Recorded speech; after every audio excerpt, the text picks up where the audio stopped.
Hello everybody, and welcome back to another edition of the Cosmic History Codes. My name is Davyd Farrell. I'm your co-host for today's show, which is episode number 4. And as always, I'm joined by my teacher and guide from the Stellar Nations Pathway, Leslie Shankman. Hi, Leslie. How are you doing? I'm good, Davyd. I'm happy to be able to talk about this today. Right, me too, especially with all the things that have been happening for me recently. I'm happy to be doing any kind of recording, but I love doing these shows with you. They have given me so much over the last 12 months, really, of doing Stellar Nations and then doing these shows with you. But also the timing of this show is uber important. We've been planning it for a while. It's been in our awareness since the beginning of the year. And today we're going to be looking at the cosmic stories and stars associated with what is really quite a spectacular piece, I think, in the transition process we're in. And that is the April 8th total solar eclipse, which has a double whammy because it's also going to have a Chiron Cazimi, all happening at 19 degrees and 24 minutes of Aries. And so today, Leslie has put together another one of her wonderful slideshows and presentations and is going to talk us through the stars that are going to be affected by this sort of pendulum swinging wrecking ball effect that I think Mercury is going to have as it transitions from 27 degrees of Aries back to 15 and then forwards again, and finally leaving and entering Taurus around May the 15th. But there's a lot in this part of the Antares Code. And we're going to try not to get too bogged down because otherwise we could be here for hours and hours, which is something that we can do easily. So we're going to try and keep it very wormwood, very yarrow today, tight, efficient, but also full of all the juice that we want to share with you so that those of you who are thinking more galactically or cosmically, we can say, get an idea of how the more mundane astrology and the galactic story are playing out side by side.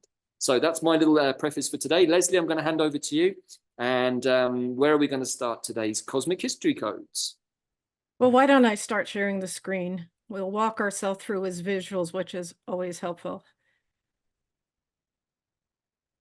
Okay, let me start the slideshow aspect. Yeah.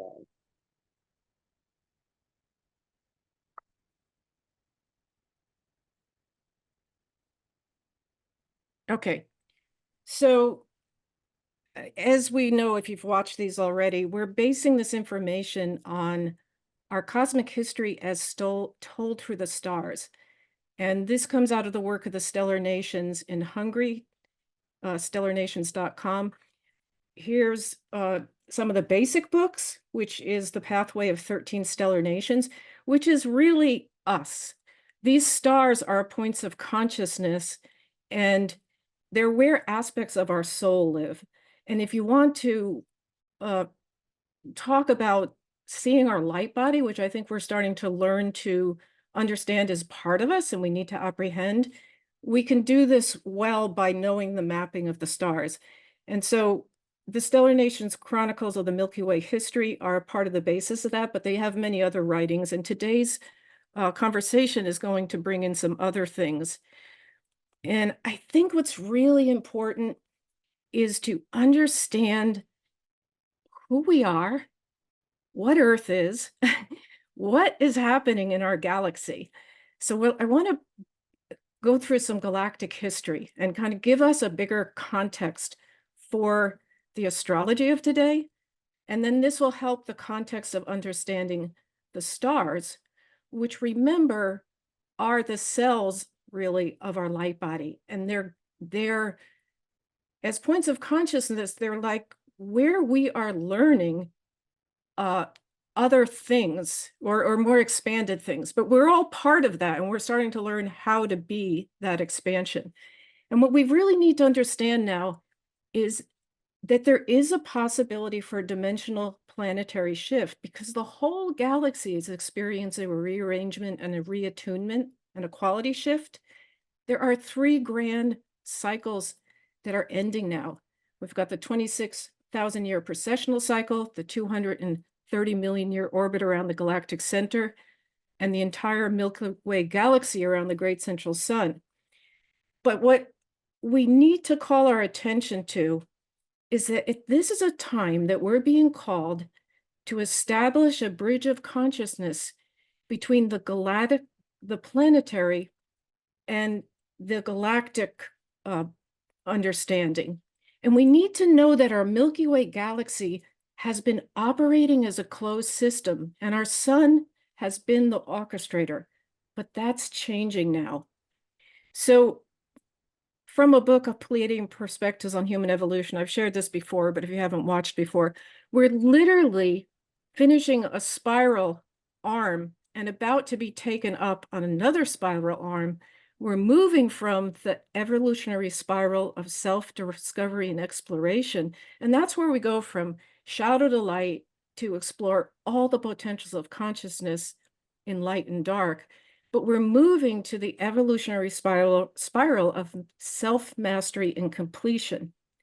And it's our time now to choose spiritual mastery and responsibility, because then we can create and co-create our reality. And just trying to get the slide to move here. Okay. With this in mind, it's important to know where we're coming from. We've actually been in almost constant galactic wars throughout this creation cycle in the Milky Way galaxy. We've had, and I'll explain what this creation cycle is in a minute as far as our sun goes and what the Milky Way galaxy is in formation or how it's unfolding. But within the context of this creation cycle in the Milky Way galaxy, we had the War of the Angels, which created polarization. And that set up the mechanism to realize light through shadow. And you might say, oh, what a shame. We had an angel rebel against the divine and all this happened.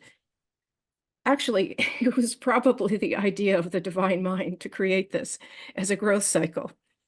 Then we have a first galactic war, where within the 13 stellar nations, they can be conceived as the forms and frames of experiencing light seals or energy matrices, if you will, of the divine mind. The 13 families are ways that we can go through creation having experiences. And we have a lot of these in our subconscious anyway. Dragons, great felines, unicorns, whales. So we'll see that come into play here. But the first galactic war happened when the dragon commander Khan rebelled and declared war. And the dragons, these are parts of us. It's like our galactic DNA, these different stellar nations. And the dragons were given great physical powers. Their mission or their role in creation and as part of us is to be warriors standing up for the divine order. But they have wonderful, great powers and spiritual powers as well as physical. And their commander basically went power hungry and declared war, went against and betrayed the yin or feminine warrior group, the great felines, and the goddess and the feminine were pushed out of the galaxy during that war. The galaxy tilted yang. Now, what happened after that is all these renegades, aspects of creation, were imprisoned in a star called Baten Kaitos. Keep that in mind, because that is the star that is conjunct with Chiron and with our sun, and even with Mercury on April 8th. So we'll get there. This is background. Then a second galactic war happened when and I should say what happened in Baten Kaitos is, Baten Kaitos, we'll learn more about it, but it's basically a chamber of mirrors, kind of a timeout to make different decisions. But there were parts of creation, which are really parts of us, that were not ready to make different decisions. They liked this idea of creating their own matrix of reality as opposed to the organic divine matrix. And finally, the creative force said, okay, this part of creation, it will not learn from a chamber of mirrors. They need to be released from Baten Kaitos to get more experience and mature with experience. So with a release, those renegade souls eventually started a second galactic war. And with that, we had the fallen angel and the fallen dragon leaders merging on the star Algol, creating a hybrid type of satanic force. And this really surged the whole Shadow Alliance, because a pact was made at that point with the fallen angels, the fallen dragons, the fallen male serpents, the fallen arthropods. Now, again, there was an imprisonment in Baten Kaitos. However, again, eventually, renegade souls released. We know we're basically in some kind of larger spiritual war at this point. And these are the characters that are still playing out their inability really to face the initiation of rebirth, of joining or rejoining the organic matrix. So this all starts really, Milky Way galaxy, why? Why is it like this? The Milky Way galaxy started when our sun, known as Solana, as an angel star and an eighth Pleiadian star, a little brother to the seven sisters, if you will, at the start of another Aquarian age was analogous to being in an adolescent phase. So he looked at his fate, which he equated, he watched his father Saturn, his father Atlas, who later he thought of as Saturn. He watched his father, he thought just standing there. He thought, oh my God, how boring, I can't do that. So he had all these roiling urges and sun flares, and he basically broke out of his orbit. He was absolutely thrilled. However, when you do leave your fate, you lose some of your higher awareness. So he left his divine destiny, and he basically said, I'm not willing to sacrifice all for this service. And we can start making analogies with ourselves, because this is really a story that's perhaps actual, but it's metaphorically true, certainly. So when our sun fell out of orbit and suddenly realized he was losing his consciousness, he was a sixth dimensional being, he caught himself on the edge of the fourth dimension, and he started the pathway of a fateless being. And in his shock, he surrounded himself with a blanket. He went into an amnesia. He wanted to forget. Deep sadness, deep pain. It's a veil of oblivion that he pulled over himself, and it actually is the veil that created our astral plane. Originally filled with Solana's grief, but eventually, as it happens when we start to try to find our way back, we can be filled with some bitterness, anger, outrage, ambitions. We're kind of like, wait a minute, why am I forsaken? So eventually, when we came into another area of galactic day, into the photon belt, all the whisperings and love that Solana's Pleiadian family was sending to him finally reached him. And he woke up out of his oblivion enough to be stirred. And the Galactic Council came forward and said, basically, we'll give you a chance to recreate your fate. You can dream up a galaxy and learn to do what you were set to do in the first place. And that's the inception of the Milky Way galaxy. And every planet is a dream of Solana's, of our suns. And it's either a part of his memory or a piece of his psyche, some part of himself, or a member of his Pleiadian family. Now, the first planet that he co-created with was Tiamat, which is a beautiful, huge, watery world, and is a very feminine, known as the maiden who gives life. And this was his first dream, to form Tiamat with all the memories of his Pleiadian family, his seven sisters, his parents, Atlas and Pleione. And then Tiamat helped him as the co-creator of the solar system. And as I said, they were formed, the planets, as a reflection of his memories. And basically, he was seeking to return to his original divine destiny. And Tiamat represents sea deep love, acceptance, forgiveness, sensitive, intuitiveness. It's the whole essence of the goddess being. And she was about the size of Uranus and Neptune, and she orbited between Mars and Jupiter. All right, that beautiful Tiamat turned into the raging female, right? How somehow in our consciousness, we have that ability to think of the female who gets angry as raging and crazy. Now, why did this happen? Well, in the trace of our galactic history, Tiamat was so sensitive to the Pleiadian stars. And in the Second Galactic War, after we had the fallen angel and the fallen dragon merging, they were a very sexually potentized type of raw force, and they lost some of their abilities. They fell in some of their abilities. I mean, they could still be beautiful and had many wiles, but they didn't have the dimensional reach anymore. So they actually breached the Pleiadian star Electra, which was the cosmic humans living on Electra at that time were just taking up the initiation pathway of the female serpents.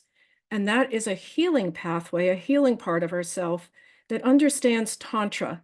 Tantra in the use of the body sexually, but also that broader sense of Tantra and how to understand that we're one with everything. So what these fallen beings did is they breached Electra, basically. They fooled her. She thought that this incredible man that was coming to them for initiation as she was taking this new pathway up was a gift from the god or something, but it was really not. It was in disguise the fallen forces. And the reason they wanted to breach Electra was they didn't have the abilities to reach the higher dimensions anymore. And this is not very pleasant, but they basically could take over Electra through the tantric acts and sometimes use her being to find the information they wanted to from the other dimensions. So her whole integrity, everything was despoiled. And this is actually the second frontal assault to the feminine. What I should have said, I don't know if I made it clear, but in the first galactic war, when the dragons betrayed the great felines, they actually expelled, I did say that, they expelled the great felines and tilted the galaxy young. So this is a second attack as far as Electra being breached. Now, Tiamat felt this and just went crazy. This is the face of the enraged female. Tiamat in the story popped out 11 moons because of how crazy, how angry this got her. And the sun, Solana said, sisters, come down. And they started, Electra's maidens started making their way to Tiamat for refuge. But at that point, the fallen male serpents had been released unrepentant from Baten Kaitos, and they knew enough. They knew the codes of creation to call in a morphogenic field of a new planetary world. They created a fourth dimensional space. That's why it's invisible to us. Largely, it's in the fourth dimension, not the third. But they created this planet, Nibiru, that has an elliptical orbit around the sun of 3,600 years. It comes into the Milky Way galaxy and comes between Mars and Jupiter every 3,600 years. But what happened is they were about to come into the orbit of the Milky Way galaxy when the daughters of Electra were coming down to Tiamat. They basically chased them. So they were in the pathway of Tiamat. And that was the first entry of Nibiru. And Nibiru's attack on Tiamat basically ripped her apart. It smashed into her, extinguished her life breath, threw Tiamat's head into orbit between Venus and Mars, which is today's Earth. And one of Tiamat's moons which was known as a great emissary and Amazon general, was dragged with her head, and that's today's Earth moon. And the daughters of Electra were clinging to the moon, which is part of why we have this understanding as the moon is very feminine.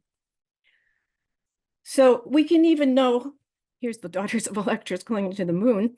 We can even know that Earth's crust is missing somewhat under the Pacific Ocean.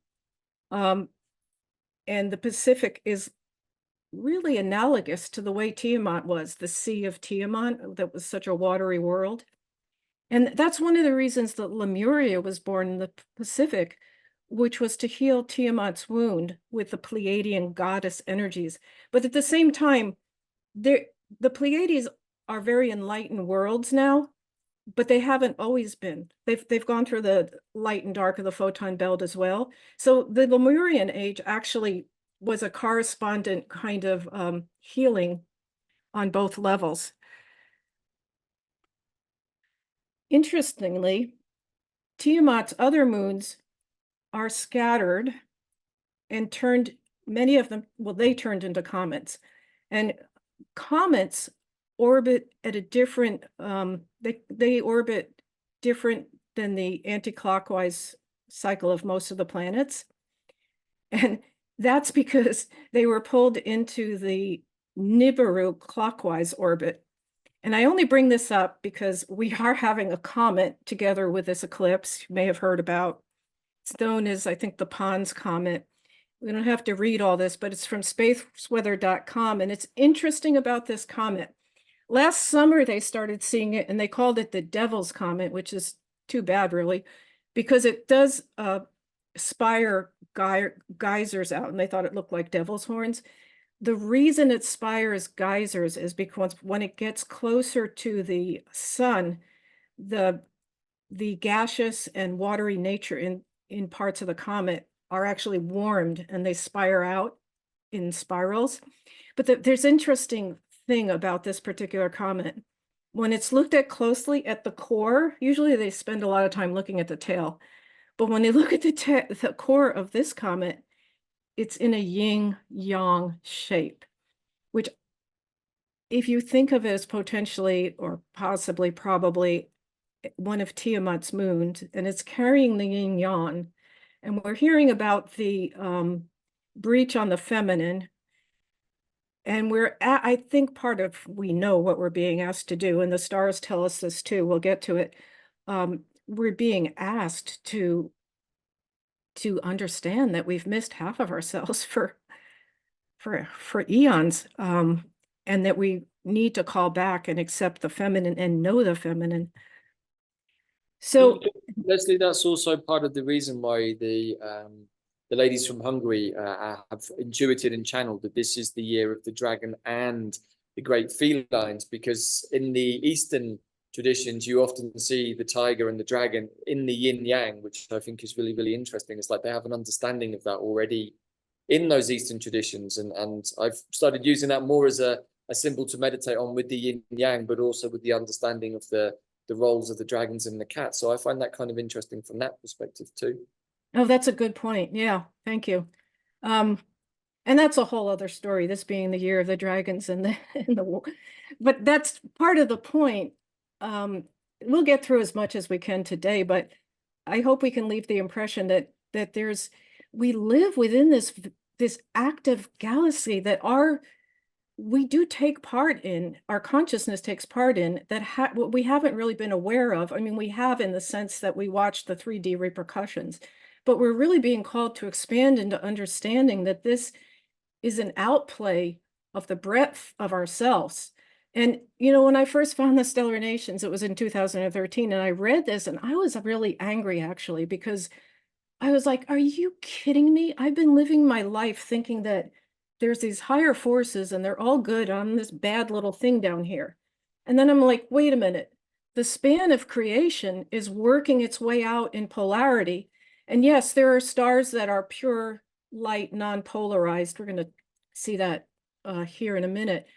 But these stars as points of consciousness where our souls lives are working things out too, within a different setting, within a galactic setting. So we're trying to become, I'm not going to say perfect, but we're trying to grow and evolve together. It's not like we're lesser than down here. In fact, when we accomplish something on the third dimension, we send that energy back to that stellar world, and that helps the evolution of the stellar world as well. So Nibiru did come back for a second return 3,600 years later, this time smashed the back of Tiamat, which is what created the asteroid belt. Also, threw Saturn's moon out, which is what Pluto was once Saturn's moon, which is pretty interesting if you start thinking about the role of Pluto and Saturn, and maybe kind of explains why does Pluto have such a weird orbit and kind of a tilt. So then we have the feminine asteroids in the asteroid belt, but it kind of takes on new meaning if we realize, wait a minute, these are pieces of Tiamat. This is holding the shadows and light of bigger stories here, particularly with the feminine.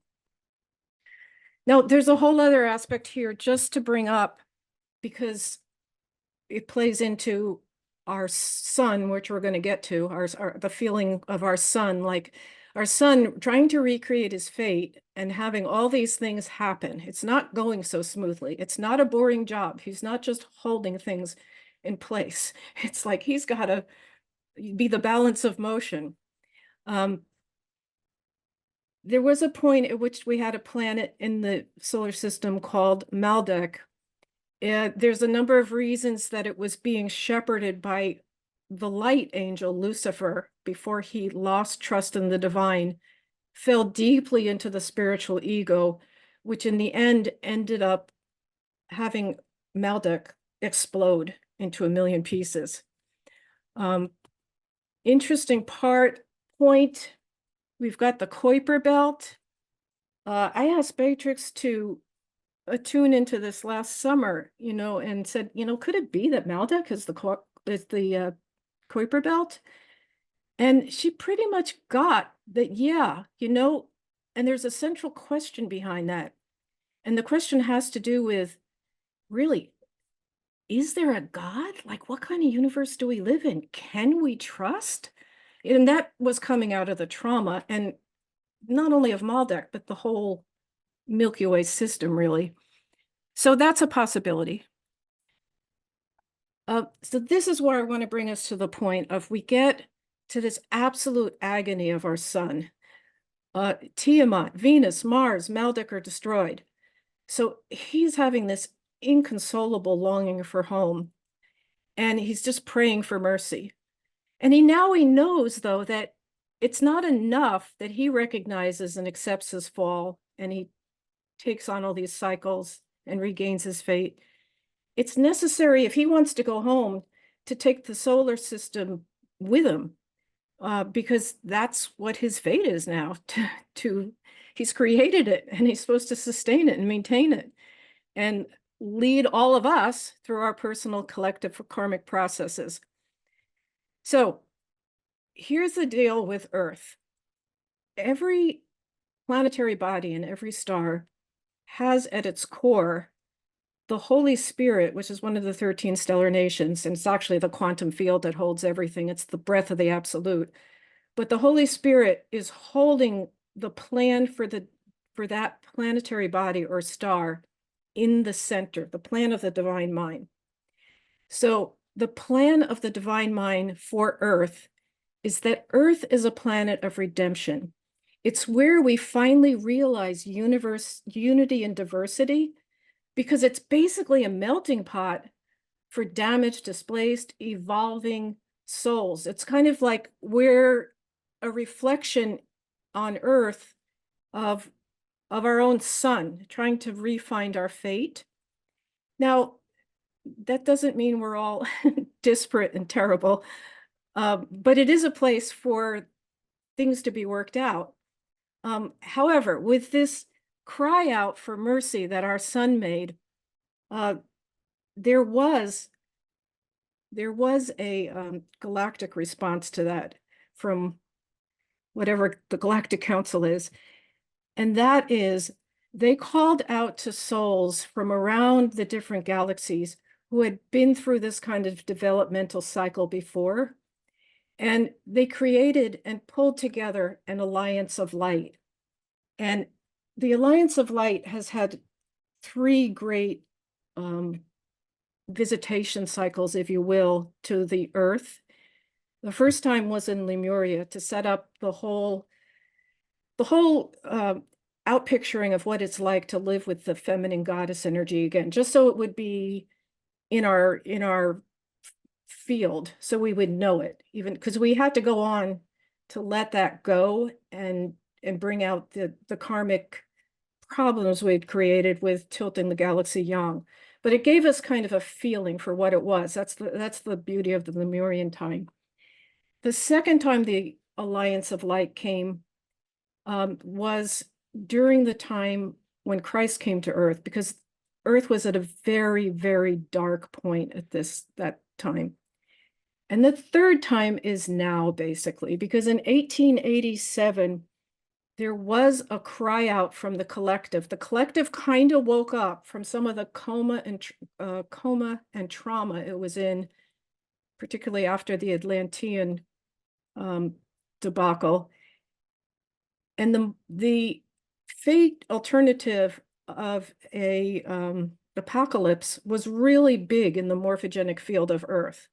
But our collective unconscious response was a cry out to say, can we do something else?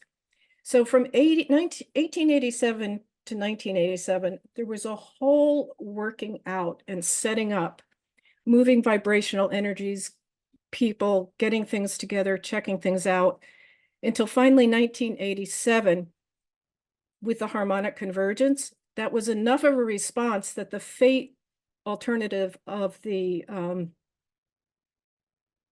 ascension was set to run parallel. And we've been like going fast ever since, particularly since we started to come into the light of the photon belt in 1999. So I just want to say about the Alliance of Light. Apparently, this is where the number 144,000 comes from, 144,000 souls, incarnate and also disincarnate. There is a whole range of souls that are our allies. And when we come to life, if we've come as one of the Alliance of Light members, we're not necessarily taking easy, wonderful life paths on. We've volunteered to go through certain karmic charges and dark and emotional mental patterns, depending on what our resonances are. And we need to burn through the hell of those. And we're trying to pull out, transfigure, redeem in the name of pure intention and faith, really. So this is, I'm just saying there's a couple forces at work here. We probably know this, but this is within the context of the galactic history. And there's many writings that this is all coming out through that are in English at this point. Okay, so working out karmic knots on Earth, maybe it helps to know what are the 7 solar system karmic patterns.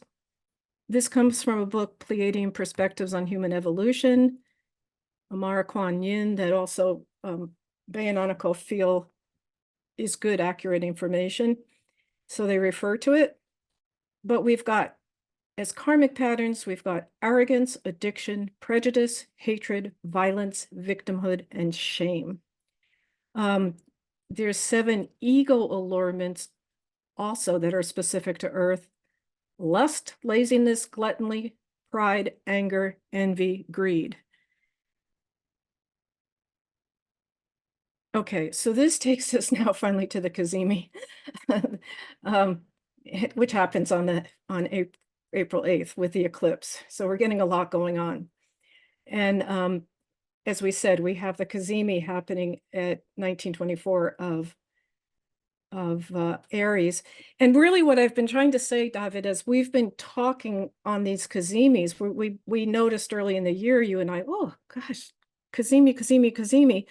And my light bulb went off. Wait a minute, we're coming into another Aquarian age. And our sun, who has been working on refinding his divine destiny, the intention of the light inside of him, through his orchestration of the Milky Way galaxy, I'm thinking, wait a minute, our sun is going through a cycle of adulting, if you will.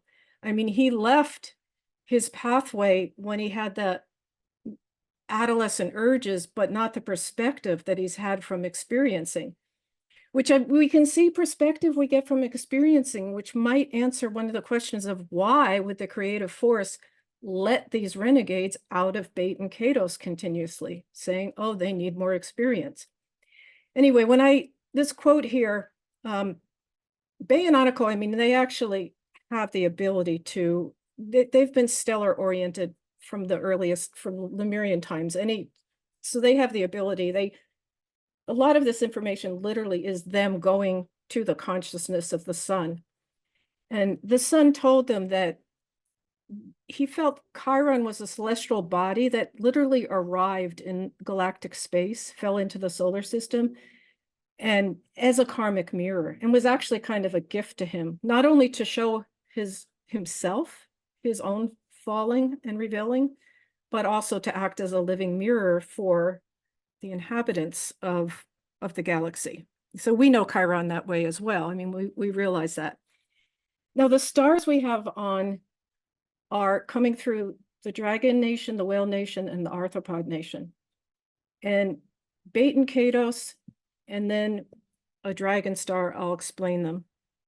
Yes, so that's a very detailed, I think, introduction there, Leslie, which is really, really important. And hopefully our audience have managed to stay with the setting up of where we're coming to, because it's basically the background of everything that's going to come, at least I feel, with this eclipse. And interestingly, a couple of things jumped out at me there. First of all, we talked before about the explosions of Tiamat and the asteroid belt, but also Malnet being the Kuiper belt object. So I think that's conversations for another time, but very interesting. But something about the date 1887, and of course, this is partly in conjunction with the Mayan Time and Magic course that Bella has been releasing at this time also, and which you're going to be with us on for part of the journey too. 1887, and this is a bit more of a rabbit hole theory, but I'm just going to throw it in, makes me think of Tartaria at a moment when humanity was seemingly meant to kick into a different space and evolve, and somehow a catastrophe happened.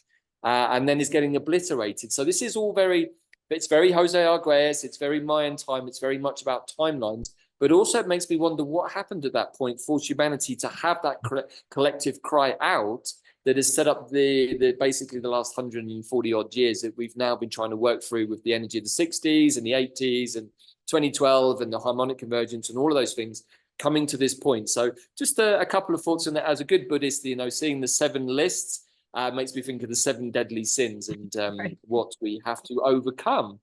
So those are just a few thoughts just to throw into the pot, I guess. But please carry on with the stars, because I think this is where we really start to bring all the threads together, right? That's a long way to get to the stars, but it's important because honestly, these are the patterns in our subconscious that are coming up. And I think we need to know, the breadth of it, and that we're all in this collectively, and this is an evolution of our full self, including our light bodies. So Baten Kaitos is in the belly of what's called the Cetus constellation, known as the sea monster. And this was the place for the karmic lockdown, if you will. So let's explain it a little bit. It has a slightly different meaning coming through the dragon and the whales, but it's pertinent to know this and something for us to keep in mind. And it also, I'm not going to get into this now, but the internet has blown up about the fact, even people have mentioned that Baten Kaitos is on. What does it mean? Because the pathway, the eclipse is going over like 8 or 9 towns called Nevia, which are part of the Jonah story with the whale. But that's an aside. Okay, so Baten Kaitos, 2217 Aries, but the orb is such that it's... Let me just jump in there, because I think it is really important. The city is actually Nineveh, which relates to one of the Sumerian cities, which is very much linked to the serpents and downstream from the Anunnaki. So I think it is very, very important. The story of Jonah is connected to the whale. And I think that the more you go into some of these parallel side stories, which we can invite our audience to investigate, the more you'll see how the correspondences, the resonances, and the coherency all starts to fit into the much bigger picture. So I personally think it's very, very interesting, and we'll leave it up to our audience to work out, but I just wanted to add that Well, in. So. I actually do too, but we'd be here for 20 years because the thing about, I mean, I actually, when I heard that and then I read that Jonah's, when he finally made it, he tried to rebel against what he was supposed to do. He didn't want to go to this very fallen city where he was supposed to preach. He had a very small sermon to them. If you don't repent in 40 days, you know, you're toast.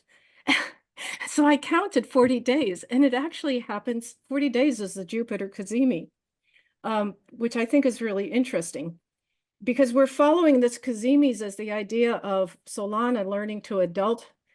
Jupiter is actually Solana's memory of himself. It's the true essence of him in the beautiful way, the expanded self. It's just that we saw when it was misused in an adolescent framework, there wasn't enough experiencing or context to know consequences. So now when we come to our Jupiter Cazimi, which is after all this is all really very linked. So, but literally we could talk for 20 hours. So I'll try to stay on track here. 40 days is also a really, really important time span, right? For cleansing. It's also the time of a vision quest. I think you also said it's the time that Jesus goes into the desert to withstand the temptations of, we can say, these fallen beings and how they would tempt us maybe through the 7 deadly sins of lust and all of those wonderful other enjoyable activities that take us far, far away from our destiny and into the realms of free will, all of which, of course, is part of Lucifer's gambit. So we're seeing all of the different pieces come together here. And maybe, and I'm taking this quite personally myself, because that, as you know, that Jupiter Cazimi is very, very pertinent for me in my own astrology. I'm taking it as a personal 40-day vision quest from the point of the eclipse. And especially being immobilized at the moment, I don't really have an awful lot of space to move around. So I can go into a meditation space for 40 days. And perhaps in some way, that's what we're all being encouraged to do, is to meditate our way through this 40 days of transition, however that is going to look after this eclipse in Cazimi. So food for thought, I guess. Right. And actually, that's really partly why I want to bring up this galactic history. I want us to, in our introspection, really expand out and understand that we're part of something bigger. Because remember, we're needing to change our focus from just being citizens of the Earth to being citizens of the galaxy. I mean, everything, the Mayan calendar says that, everything says that. And that's what the photon belt is about. We're getting all this information. But Baten Kaitos at this chamber of mirrors, it's a 4th dimensional world. And so suddenly beings who have experienced the freedom of other frequencies closed down because of their actions, asked to take a time out, essentially. It's at 2217 of Aries, but the orb is such that it's on the Sun and it's on Chiron and it's on Mercury. But I want to point out something interesting here. The sun, anything with the sun near 23 Aries reflects our sun's rebellion, because it's exactly opposite Spica, which is the 8th dimensional angel star that is totally non-polarized at 23 of Libra. So what we're seeing is the polarity of absolute light, and then the dark here of Baten Kaitos.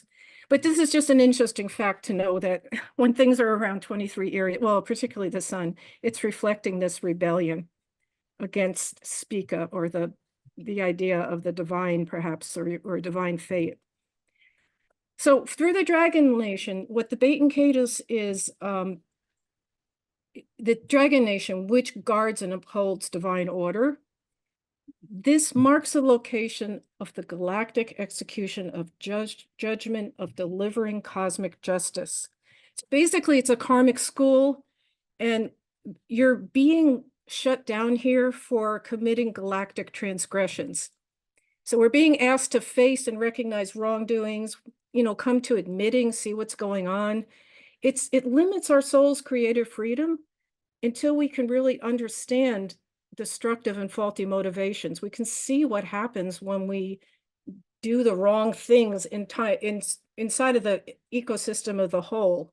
which is what the god and the goddess have set up. And we need to fully realize that we're in this larger ecosystem of divine principles, really.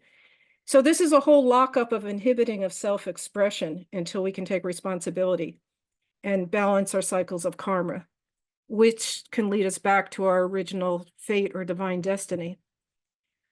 Okay, now through the whale nation, the story is a little bit different. There's angels that were shut down in Baten, Kaitos, who literally became like frozen in rock. And they started to see what they had done. And the Chamber of Mirrors was working for them. Oh my God, I want my original fate back. I want to go back to the divine. It's literally the yearning of the whale sound is reminiscent of these rocks were crying out. They finally were granted mercy. All they had to do was surrender to it, which they did. So the angel part of us started coming out of this frozen rock, started coming out of Baten Kaitos, was reborn out of the tail of the Cetus constellation, which is the star Diptha. It's at 256 of Aries, but these angels were reborn into the light body of a whale.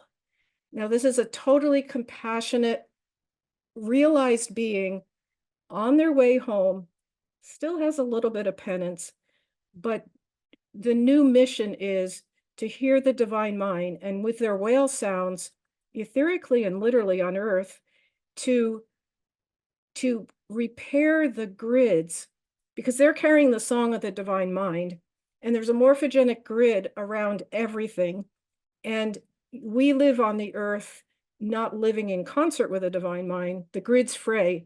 The whales are constantly singing the vibratory quality of the divine mind, repairing the grids.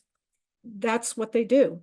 So they're really carrying on an angelic type of mission, and they're working their way back to home, their creator, to the intention of the divine inside them. This represents a part of ourselves kind of that's in a metamorphosis process, definitely on our way back, definitely had some realization, not necessarily completely back, like still making the journey through some different steps.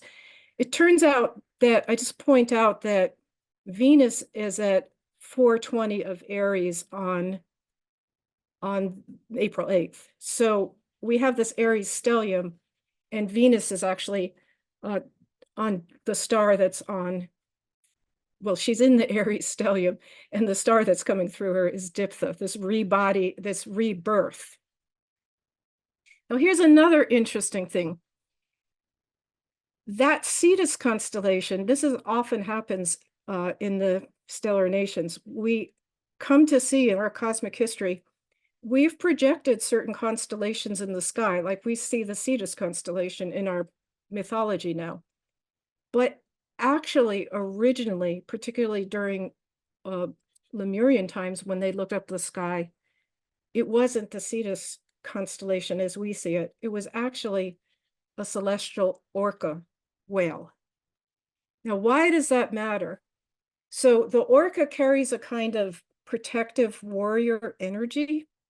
And the supposition that Bayanonico made on seeing this is that maybe it became a sea monsters in the humans' collective unconscious later, because it's exactly its mission codes to attack and destroy the ones who continuously harm the integrity and the morphogenic field of a planet or star. In other words, those shadow forces that are going to get locked up in it and are, they're seeing it as a monster. Don't catch me. You know what, Leslie, as you're saying this, and this is perhaps more for some of our own audience who've done some of the protocols on quantum plant healing, but many of us have been dealing with a force in our world that we call the tentacles, the sea monsters. And one of the only animals that is able to eat or dispose of the sea monsters, many of whom are being flushed to the surface, actually in the news at the moment, in the form of giant squids and so on, actually is the killer whale. It's the only, most of the bodies of these animals that have been found in the bodies of whales. Very few have ever been found alive. So I've often thought that's an interesting supposition there as to how like the sea monsters have remained hidden from view, but actually do affect the morphogenetic field. In my understanding, they actually help create with the arthropods the matrix that we've been living under. So again, this is a very, very hidden part of human history, still very hidden, I think, to most people, but some of our audience might understand that in terms of that more hidden aspect of what is at the bottom of the sea. So I don't know, I think it's interesting, but I think it's also part of being brought into the awareness. And your point makes makes also the point that we are trying to make, that, whoa, there's a lot that we don't see. And Literally don't see, right? And not to scare us, but to really gain respect for the fact that there's so much more. But at any rate, that we could pull that out a little maybe later. But just to finish on the Orca, it's actually swimming in stellar space, supervising and overseeing. It's actually there to expose the alliance of the shadow forces, to attack them if necessary, to prevent the injury to energy fields, ethereal bodies, stars, planets. So it's there to help the suffering and innocent, to save holy worlds. And then also, interestingly, the celestial Orca, just going down to the bottom highlight, living on Earth, are in very deep and direct connection with the galactic law that comes through the stars of Betelgeuse, Bellatrix, and Capella, because those are mirrors of the celestial law in the sky. Because as I said, like, I mean, I don't know if I made it clear, but each star is a world. It's a stellar world. We live in such a vast space, and we can explore that. And you were going to say something. Well, just in conclusion to this point, and of course, with the work that I do, I tend to have slightly different takes on certain things according to the work of the Light Alliance in the shadow spaces. That's been part of my work over the last 10 years, and dealing or learning how to deal with some of these very, very esoteric forces that have been behind everything. And people like Rudolf Steiner have talked about these forces and referred to them under certain names, which I'm not going to repeat here on this podcast. But I think it's fascinating that the beings that lie at the bottom of the ocean who remain hidden, who I perceive are very much responsible for the overlays, the matrices which we've been living in, that have been utilized and manipulated through things like the Roman Catholic Church and the television and all of the things that the shadow forces have brought to bear. The being that is responsible for the fixing of the morphogenetic field, which is the orca whale, is the being that actually undoes that energy. So I see that we've always got these counterpoises, that even if something is deeply hidden, deeply psychological, deeply manipulative, as I believe these beings are, we have these other beings that can say, hey, it doesn't matter. We've got the solution over here. All you have to do is bring it into your awareness. And so I like that idea, because it means for me that there is and it's my magic teacher told me, there is always a solution for every single problem, Davyd. All you have to do is go into your higher mind and ask to see what is that solution, and something will present itself. And again, here I see that we've already got all of the solutions to all of what could or may happen during the rest of 2024 in place. All we have to do is be in a place of trust, I think, Leslie. Yes. And I mean, it's just like every single plant has a signature, and there's an energy signature to heal anything, really, if we knew. Exactly. So it's the same idea. I'm not going to get too deeply into it now, but unfortunately, there was a genetic manipulation to some orcas during the time of Atlantis. And it's still in the strain of some orcas. And that's why some orcas will actually eat mammals as opposed to fish. They were trained to attack in a different way. They were trained to be warriors, but not attack the right things. And it's a pure genetic manipulation done during Atlantean times. The whale nation has been trying to deal with that, and many forces have been, but it still exists a little bit. It's just a sad remnant. Okay, the other star we have on the Sun and Chiron, I mentioned, is an arthropod star. We all know from many, kind of, cultural influences of Mother Spider, of the web of life. And the arthropods are the weavers and sustainers of the chronicles of life. The web goes through everything that's created. And what happens then is there are certain stars that will take that information and sort of technologically have the ability to pass it on in a certain way to the creator. I mean, the creator has, ordained this web because it's part of the feedback mechanism to the creator and part of the living relationship with the creator and creation.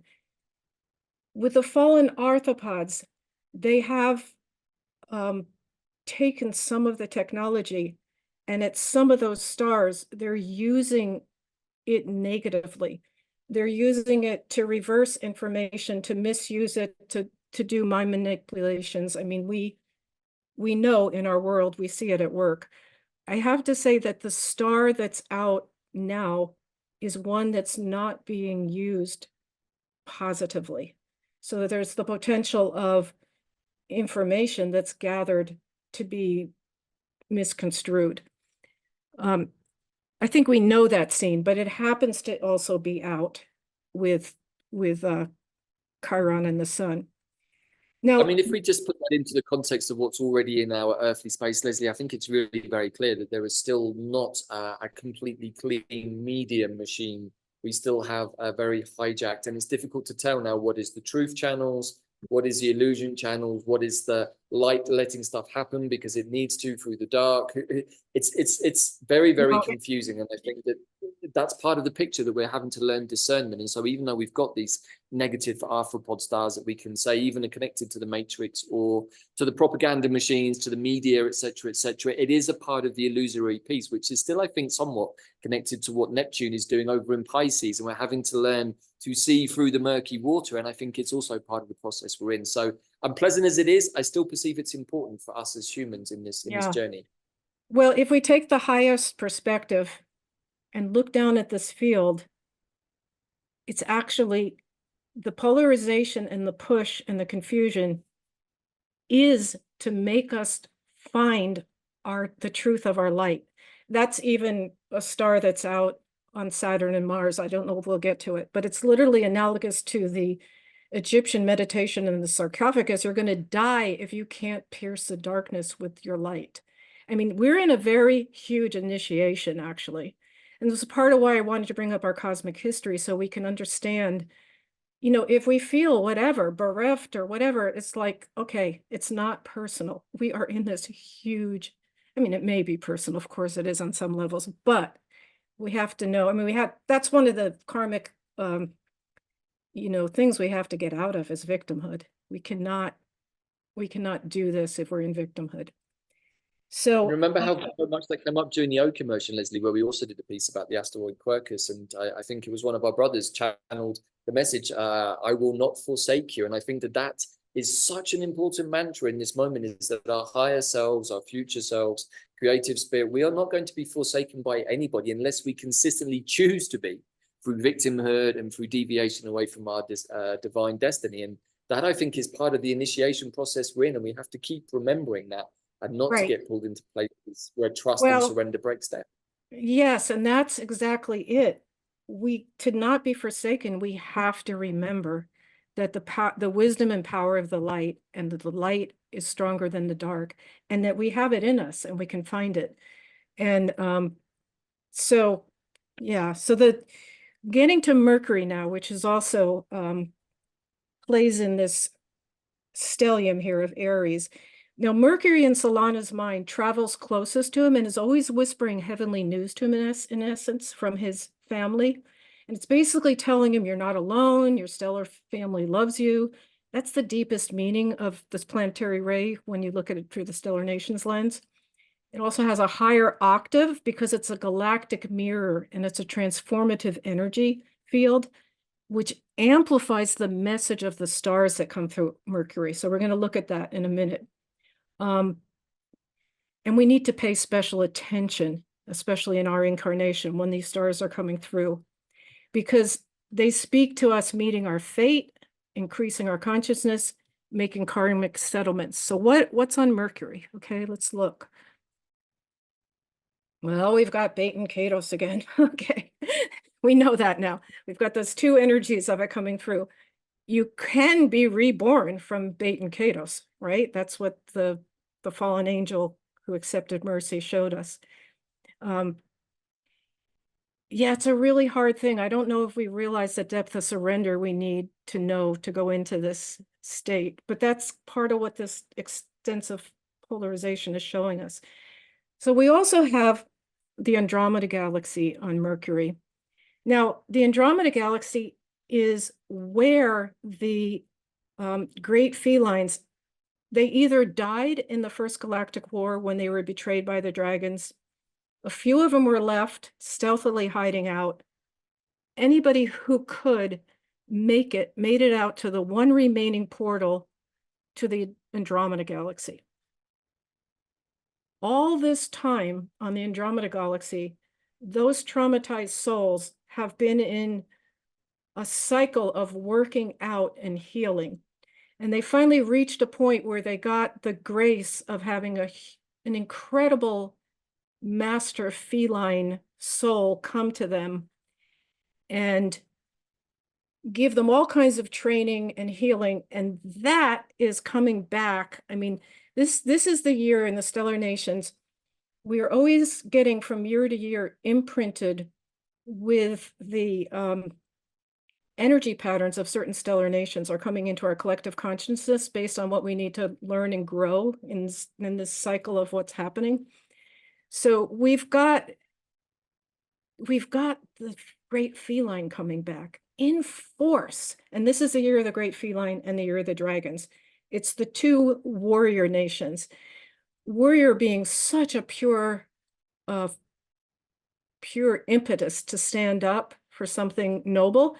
But we also know warrior at its lowest octave. We've been in constant wars on the planet Earth as well. But the great feline is coming back carrying the freedom's eternal fire, the frame of freedom, the right use of free will and sovereignty. Really, the idea of freedom as a sacred tool for fulfilling one's destiny. So I just want to add in a note there around that, because it's in the later degrees of Aries. It's a 28 something of Aries, and by my calculations, Mercury won't actually hit that part of this journey until about the 13th or 14th of May.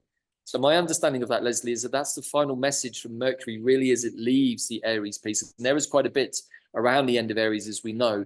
But that, as I understand it, that part of the journey that Mercury's on isn't going to happen for about another 6 weeks yet. So I think that's what we're moving towards. Yeah, I think we can say that's that. how I'm reading it in the filter of Mercury. So I don't know if you have a comment around that. Well, I do, in the sense that it's going to be a little confusing if we try to be straight astrology, in the sense that the reason I brought Mercury in, I think you're right. Yes, and we can look at that.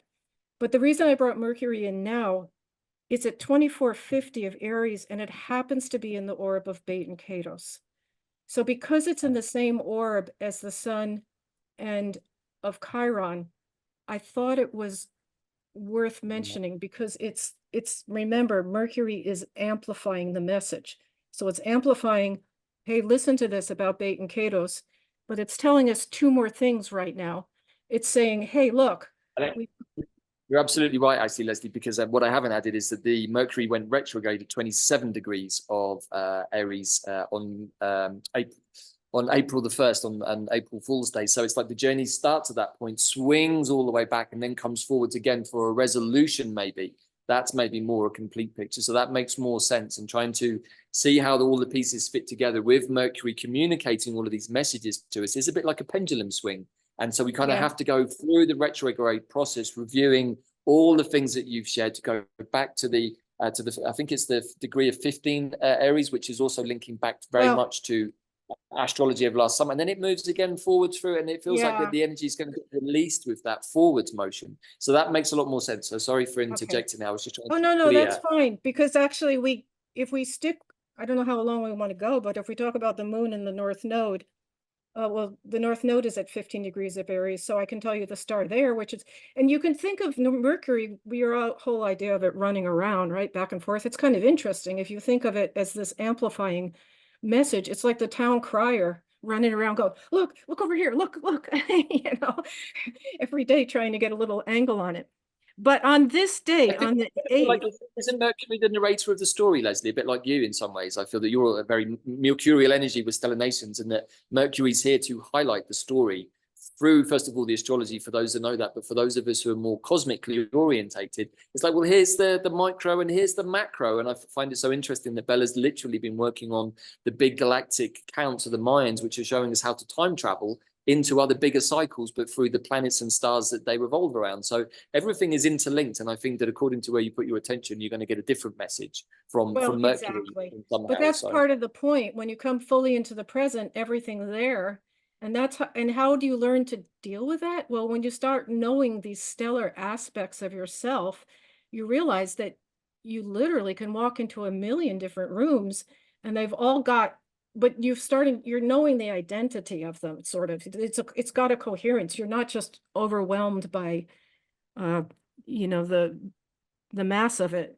Because truly, we live in a galaxy. I mean, I always remembered after I started getting into this, that phrase from the Bible, in my Father's house, there are many mansions. I'm like, oh my God, every star is a mansion. It's a world. And it's got dynamics and things going on.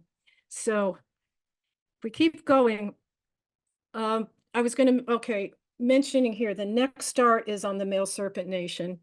And not to overdo it here, but just to know that these are all parts of ourselves. The male serpent nation are teachers of divine knowledge, knowing the tree of life. I mean, on the third dimension, do we all know that? Not necessarily, but we may have galactic DNA that's strong in the male serpent nation. So the star that is out on Mercury is Akhamar at 2337 of Aries. It's the trial of intention.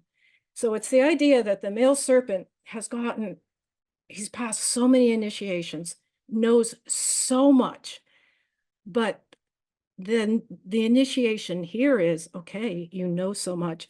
What will you do with this knowledge?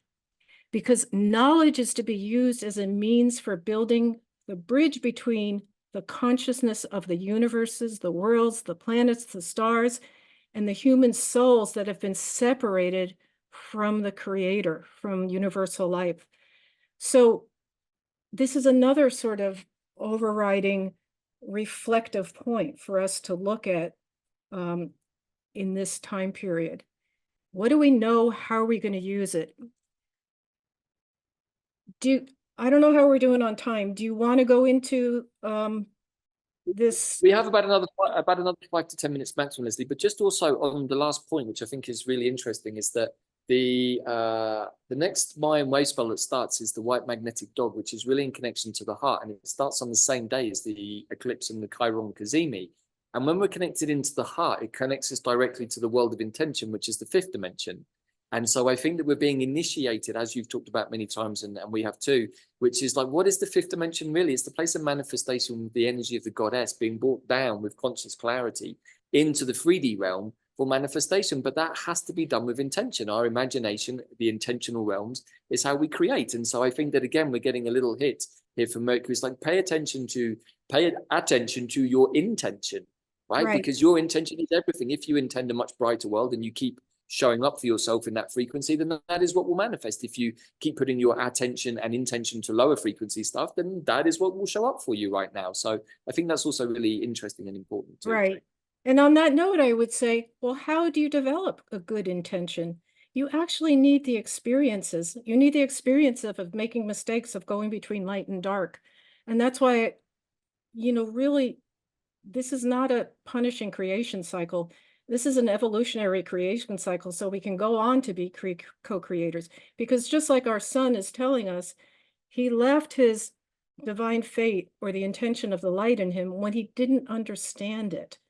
And now he's trying to regain that, but he only has that perspective now from all these experiences, watching all this stuff happen, all these wars. So we've got the moon. I took this at the time of the Chiron Cazimi. So the moon's not quite the 19 degrees, it's 1813. And the north node of Aries is 1539. But it's interesting because it puts a star on it that's on both of them, which you pointed out Mercury is going to go back to. It's got arthropod stars. Both of them are carrying the negative arthropod star. North node, our intention of going forward, is also carrying a proper use of the arthropod there. So let's just quickly look at what Alpha is.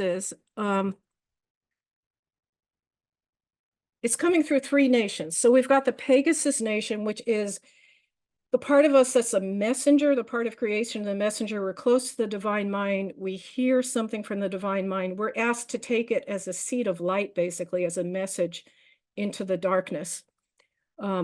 It's a message of the living news coming from the divine mind. Alpha is a launch pad. I'm going to go through this very quickly, but the idea is when you get to this stellar world, there's literally 4 different sections of this world. It's very watery, but there's 4 different sections as well. And your being goes to the particular launch pad, one of the 4, based on what is the message it's supposed to deliver. You're being asked to go into a certain setting or frequency with an understanding and lead a seed of life there. And you're needing to match yourself and your understanding to where you're going to deliver this message. So if you're going from a first, second, or if you're going into a world that's the 4th dimension, you're literally going in a sort of spacecraft type of vehicle, which isn't really real metal. It looks metal. It's like a plasma metal. But I think this is interesting if we think about, this whole idea of UFOs and such. Is that ourselves visiting ourselves? So since we're in these dimensions perceiving. On the 5th, if you have to deliver a 5th dimensional message, there's literally like a lotus that's got a crystal in it, and you sit down there and root your root chakra to it, and your whole being and intention can move that lotus to where it's destined to go. If you're doing 6th, 7th, 8th dimensional, there's some kind of huge kind of hill or mountain on Alpharez that you go to, and you turn into a light body and depart in your light body to those dimensions, because that's appropriate for delivering the message there. If you have a message to bring between Pegasus stellar worlds, you literally go from the 4th launch pad, which is within the vehicle of the Pegasus, to go from one Pegasus star to another. Okay, so the next stellar nation is the dolphins that comes through Alpharez. And in the watery part of Alpharez, and dolphins are the community of the galactic healers on Earth and throughout interstellar space. And they are, they basically, the part of us that actually has never left, have never betrayed creation. And their dolphin song is singing the frequencies of love. And love is not an emotion. It's a frequency that the creative force puts out. So what are the dolphins singing? They're singing this to impart it on the Pegasus part of ourself, the messenger's part, but they're also singing for us to remember in the galaxy. They're singing the voice of stellar consciousness. They're basically saying, remember that you're not just a little everyday human. You are bigger. You have this whole stellar aspect to yourself. Mm-hmm. And then lastly, the whales come through Alpharez. And remember, I talked about the whales being the redeemed angels, accepted mercy, compassionate beings on their way back, metamorphosizing. The whales here have their message from the divine mind, and they're launching into whatever worlds they're going to. And they do not, they're not subject to astral fog wherever they go. They have enough consciousness that they hold the divine mind and go to any world. And if there is an astral kind of barrier there, they don't get lost in it. They don't forget the divine mind. So this is what Alpha is being shown. It's like the North Node is like, look, you have the ability to do this. And then the moon, let's emotionally align with it. That would be it. I would just say, I read in the Pleiadian perspectives, I read about how some of the early times of humans coming to Earth at different periods, our souls actually went through quick incarnations through animal bodies, which is part of why we have that idea of totems. But part of the reason was to acclimate us in our physical human beings that were to come into incarnation to acclimate us to the raw environment of the earth, to know how to survive and sense it.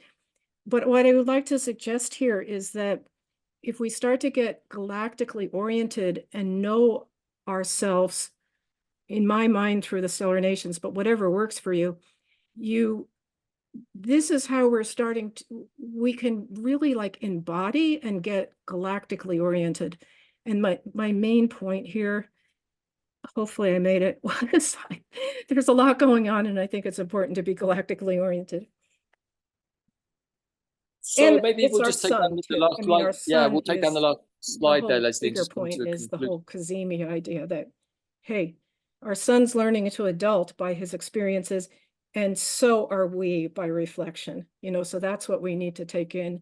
And some of these stars can give us some ideas of the stellar worlds, because these are informational rays that are coming down now. We're being asked to integrate. It's a perspective that can hopefully help.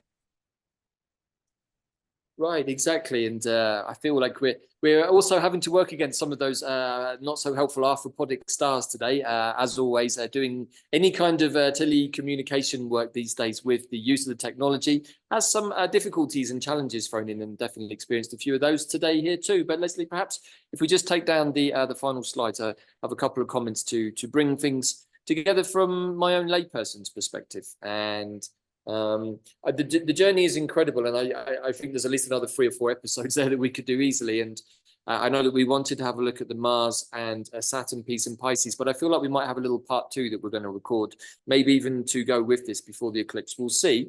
But I think what I'm really getting from what you've shared is, first of all, the importance in terms of the galactic micro and macro that we're in right now, but also that this is probably the biggest initiation we're all going to go through, even if we've been through a lot already, even some of us recently. I still feel this is a big piece to come to really what is coming in, which is the new Earth frequency. But we have to finish our work. We have to finish our initiations. And if we don't, well, then there is Baten and Kaitos to go and reflect on why we didn't want to do that, why we didn't want to come back to the light. And I know that I'm probably not the only one out there who's a little frustrated sometimes when I look around the wider space, particularly the spiritual space, and I see so much avoidance of the work that's necessary. There's a lot of, hey, I want a front row ticket seat to the new Earth, but I don't really want to have to do anything to get there. I don't really want to contribute by taking responsibility for myself. Well, that's why we have Baten and Kaitos, because those beings also don't want to take responsibility for what they've done, right? And they're much more bigger, powerful, in theory, beings than we are. But that's also to denigrate ourselves. We are the most incredible beings. Each and every one of us is some potential avatar waiting to manifest into this little old body of ours. And it's only through deviating away from the path of destiny into the path of supposed free will that we lose the abilities like these other powerful beings did, and they got trapped. And we too will also fall into the same, I think, prisons, traps, if we allow ourselves to, but we don't have to at all. The pathway is very clear. With good intention, with good inner work, with lots of reflection through the Hall of Mirrors, we can see where we still have work to do. And maybe it's uncomfortable for sure to look into the mirror and say, oh my God, I'm not quite the perfect person I want to be. In fact, I'm not even close to that. I've still got this gaping wound over here I've not dealt with. It's not nice. It's not easy, but it is really, really important. And within the context of duality, it's also just a story. It's also not really real. And it's only as real as we want to make it. And, I say that sat here with feet that are healing, and they feel pretty real to me. But in the higher realms, it's not a truth. It's not a story. It's just something that's happened to Davyd. But that mechanism is allowing me, as you know, the possibility to explore many other avenues whilst I'm immobilized, but also why did this happen? And so rather than being a victim in it, I'm saying, hey, maybe this is a blessing. I did ask to return to my divine path, and this happened 48 hours later. So I can only be in a place of trust about that. And for sure, that's why I love Stellar Nations. That's why I love doing the shows with you. It's why we do the Quantum Compass and various other shows, is to keep putting this idea into the collective that there is another way to look at things. And as long as we don't get too hooked into the arthropod world of the TV and the storylines and step back from that and feel into the more uplifting aspects of the dolphins, the whales, the unicorns, we have the potentiality for creativity and to create our world, our future. And I think that the sun is also going through that process, and it's like, hey, come on, kiddos, we can all do this together. Hey, I'm on the same journey as all of you, right? And yes, I've got to go and speak to Pops, I've got to go and speak to Mum, I've got to go and speak to the brothers and sisters, and hey, we all got to come together now to make this work as one big happy family, because nobody gets left out. Even those who are going to Baten Kaitos, hey, well, we're all part of the same family, and you're the rogue cousin who didn't really want to get on board, so we're just going to pop you over there for a bit until you realize about it. And then, hey, when you're sorted out, come back and join the rest of us. And I like to think of it like that. Otherwise, it does tend to create this sense of separation between good and bad guys and the hooligans and the angels. And it's not really that helpful because we all have all of that within us too, right? And so if we do that, we run the risk of separating some part of ourselves outside of that. And then that gets left behind, which is also not great. That's more of the fragmentation process that we've seen with Tiamat and Maldek. So I feel like they're just such great analogies to show how we have become fragmented, how the goddess became fragmented, and actually now how all of that is going to be reversed through even the story of the Andromeda Galaxy, which is part of the Mercury story. And as we do so, I think that, and as we move towards the Jupiter Cazimi, as you've rightly said, we're getting these beautiful sun messages. Hey, I'm getting it sorted out. All you have to do is show up with me. And as Archangel Michael said to me once, he said, Davyd, as long as you stand in my light, you have nothing to fear. And I really believe that Michael is very much one of the messengers of the sun. He is a solar being, really. So that's my final thoughts for today. I've absolutely loved doing this, as always. And anything else you wish to share, Leslie, before we wrap up? I think, I mean, we've said it, but to appreciate the depth of this initiation and the depth of the shadows that we carry that we may not know, and to overcome victimhood takes self-forgiveness. And we have to understand, and I hope what we brought up by bringing up the cosmic stories is, this is the creation cycle. We have been everything. Even now, if you look at your Antares code, you're going to have pieces of your soul that are working something out, perhaps in a lower octave, and you're going to have literally Christed be pieces of your soul. And our job is to really, it's the whole divine idea for Earth, is to balance and harmonize all these disparate forces, including the masculine and feminine. That's an extra like piece of, well, it's a very objective piece of how everything's been separated. But beyond that, I mean, I think that's a conclusion. We just have to, we really have to do it. But I want to say a big piece of this is self-forgiveness and surrender. Surrender into realizing that the light is stronger than the dark, and that we can identify with it. And it's pretty terrifying because that brings up trust. These are the 7 seeds of Christ consciousness from the Bear Nation. They were literally planted in our heart as a frequency 2,000 years ago in humanity's ethereal field of their heart. They have been like tested, and they're now coming into a blossoming at this point.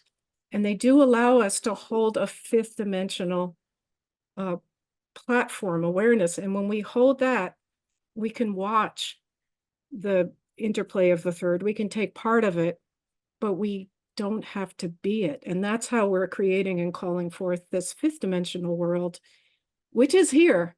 But it's going to be, I mean, I think what I'd like to say too is the experience of the 5th dimension is probably so vast, and it's analogous to the fact that our backyard is going to be all these stars. They're stellar worlds.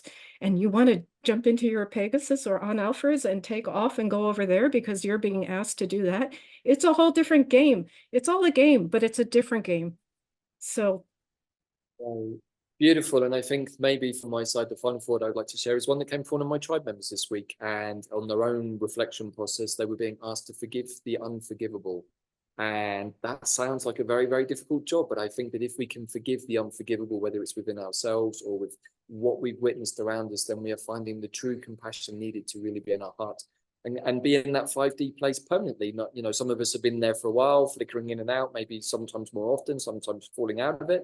And when you fall out of that space and you come back into the emotional pain world, it can be absolutely like, oh, I was doing so good, and now I'm back here again.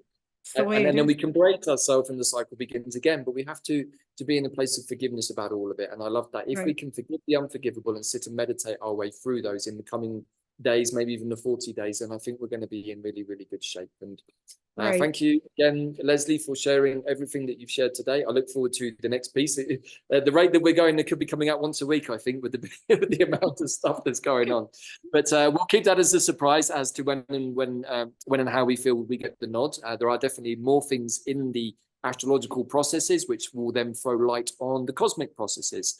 And of course, there will be another Cosmic History Codes coming out, bringing some of these threads together with myself and Bella in the coming days too. So stay tuned, everybody. Do not switch off. Maybe switch off the TV, but do not switch off the Cosmic TV, because it's a much better show, first of all. It has much better special effects. Characters are much more interesting, much more believable than most of the junk that I've been seeing on Netflix recently. And I think that if we're going to tune into anything, let's tune inside to ourselves, see what is going on for us, make sure that we are doing everything that we can to show up for ourselves in every single moment, which then becomes a continuous now. And for sure, I'm calling in the goddess, which apparently in Leslie's world is already there with her cat. And this is the year of the great If I lock her out, she's at the door making noise. I have no I've got the same problem with our cat. They want to be involved. And I think that's great. You know, we are very much connected to the realms of animals too, as you've shared. And as actually, I also did a piece on interspecies communication recently that many people like to report. Yeah. So these are all part of the interconnected web of Mother Spider's great web of life. And I think that we are always twanging on the web. And as long as we remember that life is exciting, life is beautiful, life is creative. So thank you again, Leslie. Thank you, everybody, for tuning in. We'll see you all again very, very soon for another episode of Cosmic History Codes. Ciao for now. Bye-bye.